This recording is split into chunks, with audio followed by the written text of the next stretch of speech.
prenait toutes les choses en contrôle. Là, maintenant, nous sommes en train de parler, avant que Joseph puisse mourir, donc des dernières paroles qu'il avait laissées à ses frères, en disant que Dieu vous visitera. Je veux dire que Dieu vous ferait sortir de ce pays. Mais quand vous allez sortir, n'oubliez pas de porter aussi mes os. Pendant ce temps par lequel Joseph parlait à ses frères avaient encore une bonne vie en Égypte. Ils étaient pris vraiment comme des Égyptiens, ils vivaient en quelque sorte très très bien. Mais la Bible nous relate ceci, qu'après la mort de Joseph, les rois qui étaient venus dans le livre d'Exode chapitre 1er, les rois qui étaient venus ne connaissaient pas Joseph. Donc il a commencé à maltraiter le peuple d'Israël. Donc la décision ou bien la pensée de ces pharaons qui étaient venus après, il avait juste besoin de faire exterminer tout le peuple d'Israël. Il y a beaucoup de choses qu'on peut dire même au sujet de cela. Là, il dit même que le pharaon dira que quand une femme israélite hébreu doit mettre au monde si un garçon, il faut la tuer. Donc, exterminer la race des peuples d'Israël. Ça, c'est la décision du pharaon. Donc, le peuple d'Israël était maltraité. Amen.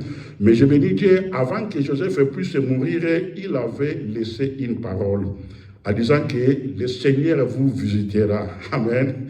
Donc, ce que Joseph avait parlé, c'était un décret. Amen.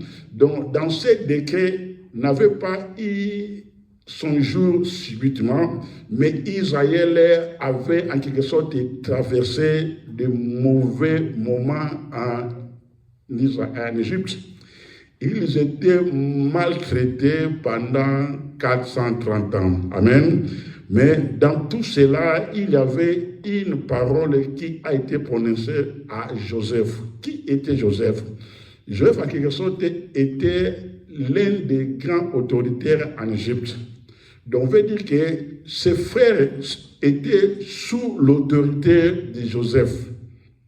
Même si je vais aller même loin, pas seulement dans la vie sociale, même spirituelle. Pourquoi? Parce que Joseph était l'un de la famille visionnaire, qui voyait des choses avant qu'il puisse y arriver, qui était en connexion en Dieu, alléluia, qui vivait dans le bain du Seigneur, amen. Il voyait des choses avant que des choses puissent y arriver.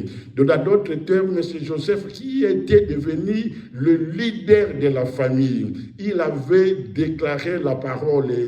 Je vous assure, le Seigneur vous visitera. Mais quand le Seigneur vous visitera, n'oubliez pas de porter mes os avec vous. C'était seulement une parole. Amen. Mais qu'est-ce que le décret? Le décret, c'est une parole qui vient d'un autoritaire. Alléluia.